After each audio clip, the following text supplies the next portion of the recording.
Hello, I'm Eileen Kurkoski, a co-chair of the WILPF Boston branch and a member of this Congress committee. I'm sharing with you some of what I've learned in my research to answer a question. Is bottled water safer than tap water? Let's first consider why we even have bottled water.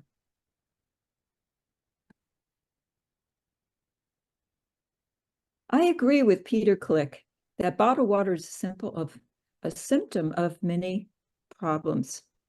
One is that our U.S. public water systems are old, and the 1940s pipes are bleeding some lead into our clean water. Updating the old pipes has been very slow in low-income areas, and this inequitable system in the U.S. occurs around the world. Also, we have a growing number of new chemicals like plastics, etc., coming from industries going into our water utility systems, making it difficult for them to keep up with ways to filter these new items out. Bottled water is also growing because of an inequitable access to safe water around the world. Pollution, droughts, and storms prevent safe water from getting to millions of people. And next, bottled companies use clever advertising and marketing. Clever advertising started the whole bottled water fad. In the 1980s, during New York's Fashion Week, many glamorous and beautiful models walked down catwalks for the most high-end fashion houses in the world. They were carrying a very unusual accessory, a large Evian plastic water bottle. They used fashion models to launch the campaign, promising the water sold in these plastic bottles was superior to tap water and promised to make you more beautiful and slimmer, have better skin, and be healthier. Other water bottle companies brought in A-list celebrities to promote their products. And the last item, I think you can agree that our society has been trained from birth to buy, consume, and throw away. Now, let's go into a little history. In 1900, Jersey City, New Jersey was the first U.S. city to chlorinate its drinking water to reduce the rates of typhoid, cholera, and other water-related diarrheal diseases. The health benefits were immediate, and other cities followed suit. As industry developed, more was needed to provide safe water. In 1962, Rachel Carson published her attack on the indiscriminate use of pesticides in her book, Silent Spring. Air and water pollution had spread in the wake of disasters. An offshore oil rig in California fouled beaches with millions of gallons of spilled oil. Near Cleveland, Ohio, the Cuyahoga River, choking with chemicals contaminants, had spontaneously burst into flames. Heightened public concern led to President Nixon to pass and finance the Environmental Protection Act in December 1970.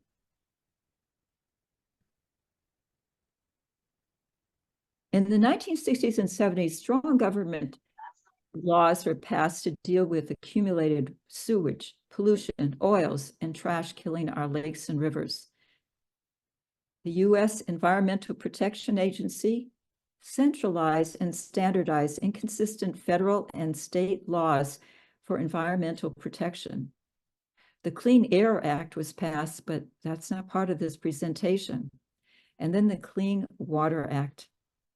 This is a permit program in which the EPA authorizes state governments to perform many permitting, administrative, and enforcement aspects of the program. Individual homes that are connected to a municipal water system, use a septic system, or do not have surface discharges do not need this permit. But the National Pollutant Discharge Elimination System permit is needed for industrial, municipal, and other facilities if their discharges go directly to surface waters. And then in 1974, the Safe Drinking Water Act set important additional rules like monitoring water quality and for what water providers must do if contamination is found. It also requires public water systems to provide an annual Consumer Confidence Report, CCR, report to their customers. These annual drinking water quality reports provide Americans with information about where their water comes from, the status of drinking water quality, potential health benefits, and an account of the system's actions to restore safe drinking water when issues occur. I do recommend you read these well and closely beyond the narrative.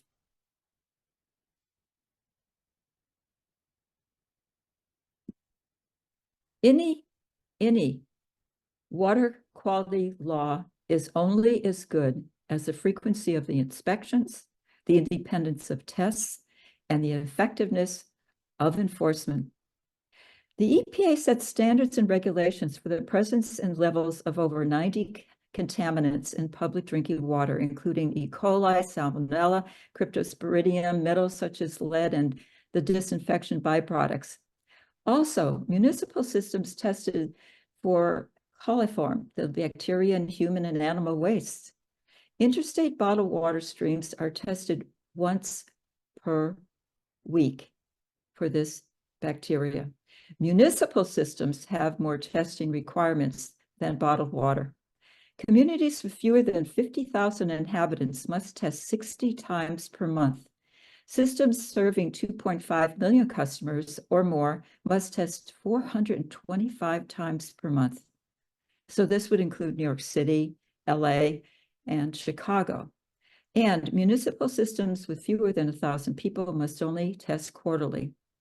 Although the FDA and the EPA check for contaminants, they have been slow in adding these new contaminants to their tests or lists.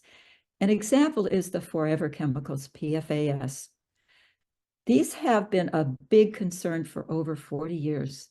Last month, the EPA and President Biden announced a legally enforceable drinking water standard to protect communities from exposure to 5 harmful PFAS chemicals, which have been linked to deadly cancers, which impact the liver and heart, harm immune systems, and do developmental damage to infants and children.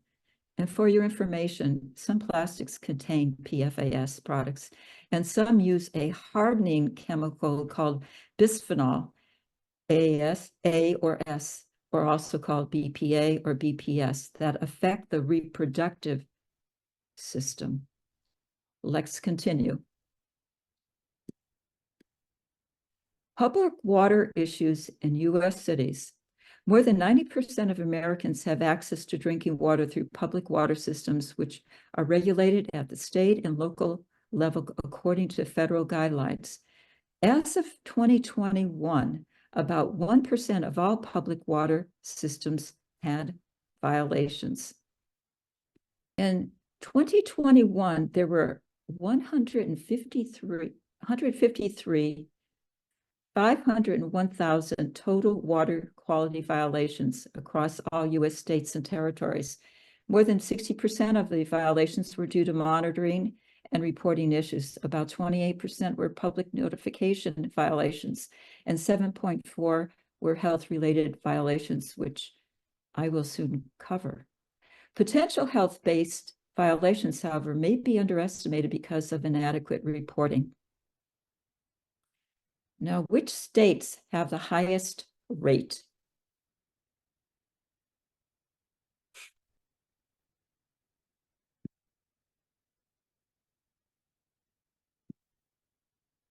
Between 20 and 2012, American Samoa had the highest rate of violations per public water systems at over 133, followed by West Virginia, 65, and Puerto Rico at 42. Hawaii had the lowest number of violations per public water systems, and then followed by Minnesota and South Carolina. The average number of violations per public water systems between 2012 and 21 was 15.2. Now, American Samoa is a poor country with significant and varied drinking water problems. Ongoing boil water notices impact the majority of their population. Its American Samoan Army Reserve soldiers are considered vital to the U.S. and the Pacific. So in February this year, the Biden-Harris administration announced nearly $23 million for American Samoa drinking water, wastewater, and stormwater infrastructure upgrades as part of the Biden Investing in America agenda. Now, and regarding the total health-based violations by state, Puerto Rico had the highest rate of violations per public water systems at 7.5, but these problems were from the repeated storms. Michigan had the lowest rate, which I questioned because it was only 0.3. And evidently in Flint, after a continued decade of lead issues, they only report one violation. The other low ones were in Washington and New York at 0.4. The average number of health-based violation per public systems between 2012 and 2021 was 1.7.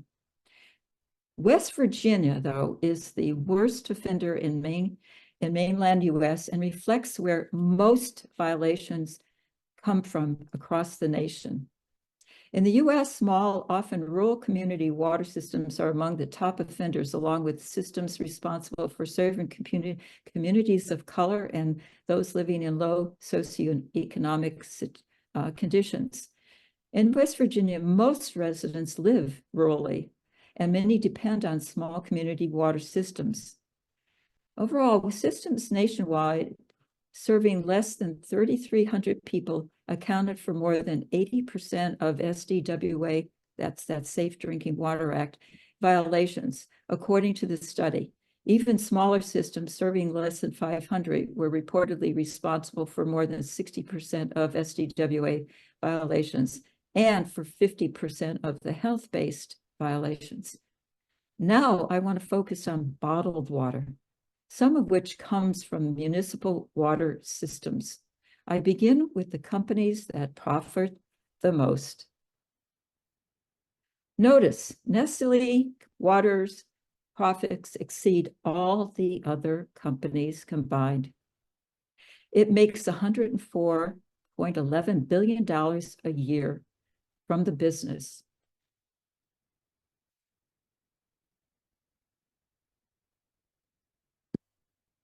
These numbers aren't surprising. It is estimated that the profit margin ranges from 35 to 40% for convenience-sized water bottles. So I have to put a little editorial here. Plastics have brought many benefits to society, but their mismanagement is a serious environmental problem, and they may be affecting our health. For years, we have been hearing reports of the hundreds of sea creatures and seabirds who are dying from plastic debris in the oceans. Does it not make sense that plastic is not healthy for us?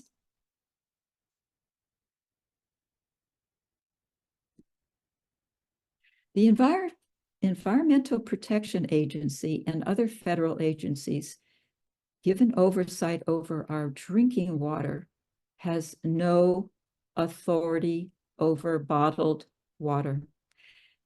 The FDA regulates bottled water because it's considered a food product sold in individual containers. Shouldn't consumers ask why bottled water is considered a food? And why is it not treated as water and under EPA regulations? So I must add, the FDA rules apply more if bottled water travels to another state, but approximately 70% of bottled water stays in state. The FDA requires testing to be done as often as necessary to collect and analyze source water, and there are exceptions. But states can, and they are adding more requirements. The very strict states of Kentucky, Pennsylvania, and Alaska require bottlers to test for contaminants at the same frequency as the public water suppliers. But I have to note that the FDA does have more stringent lead rules for bottled water companies. These companies can clear out lead much more easily than the public systems with their old lead leaking pipes. Overall, the regulations for bottled water may, but we'll question that more, may be adequate, but the labeling on the water containers are often inaccurate. To track down water testing results, consumers must know in which state the water and bottled water companies are located, and it's often difficult to find results.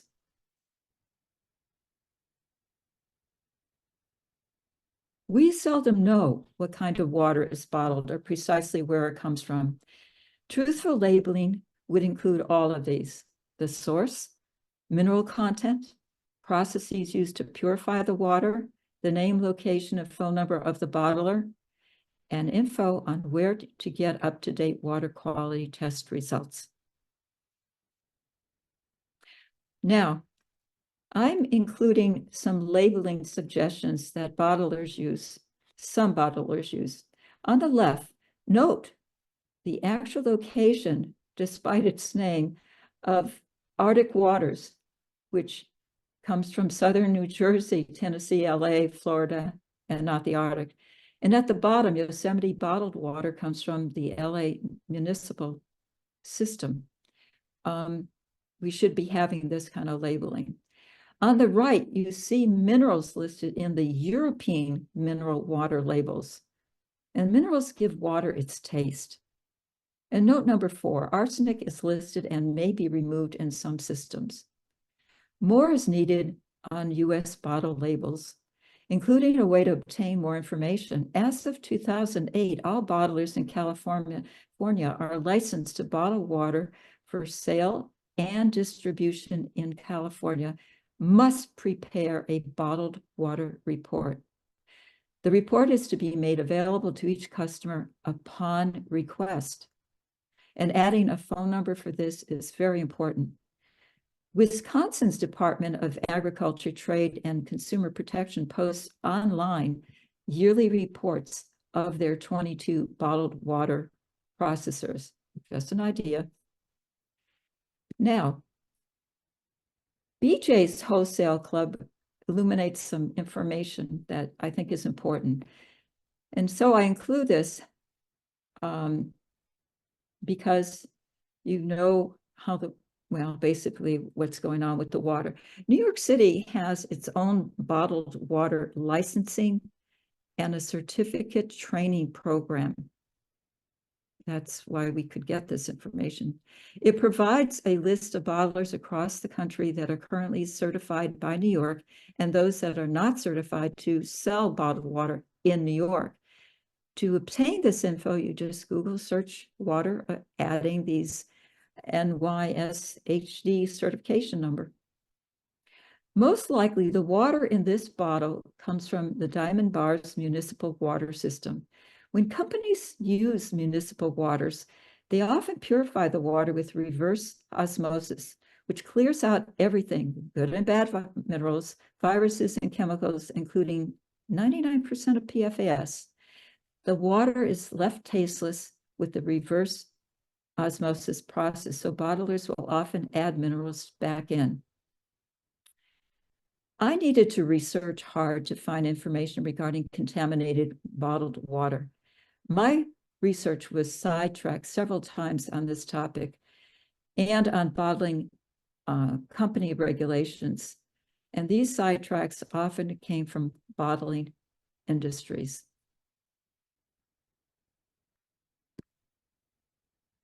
Okay. Enforcement and recalls. In Peter Glick's book, Bottled and Sold, he writes of his efforts to obtain information. In 2006, under the Freedom of Information, he requested a list of all recalls that were not listed on the FDA website database. and received only 5. He knew there were more, and with an appeal, he received 100 more. And he adds, there were incidences in which recalls were sent out long after the water was sold. In 2019, Consumer Report provided this: FDA inspections have found some companies failed quality standards for bottled water, but the agency didn't take significant action. So over the past decades, the FDA has cited companies at least 14 times for failing to meet federal quality standards for bottled water, but in most of those cases, the agency didn't enforce a recall of products that might not yet have been consumed, according to this report. This research well, let's go on.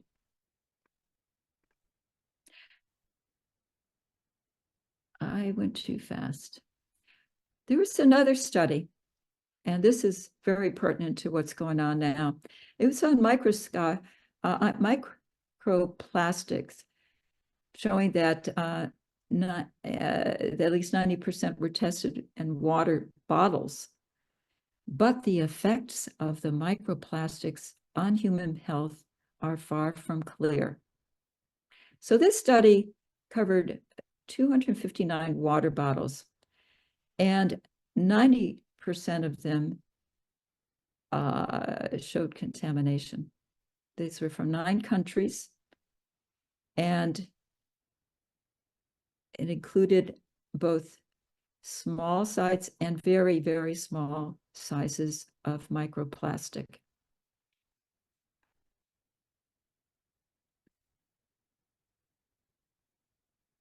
Having looked at that, the World Health Organization has been doing really hard work to come up with something to control pollution.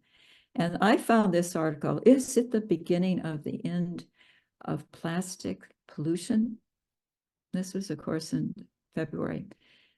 In the fight against plastic pollution, the United Nations has committed to deliver a legally binding agreement by the end of 2024. That is so hopeful.